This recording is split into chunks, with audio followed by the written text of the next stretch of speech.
tutorial de cómo hacer un avioncito de papel. Producción.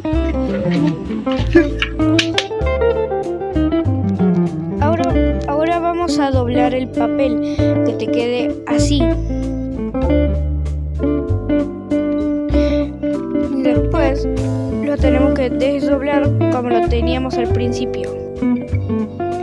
Asegúrate que la primera vez que lo doblaste quede marcado, o sea, que lo marques. Después doblas una puntita que quede pegadito hacia la esquinita que hiciste anteriormente marcada. Después tenemos que hacer lo mismo del otro lado.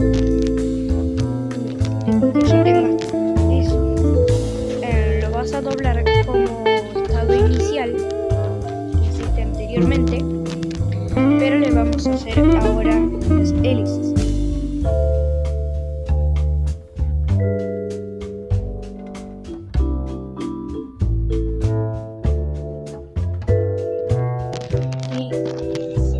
Y eso es todo. Nos vemos en otro tutorial.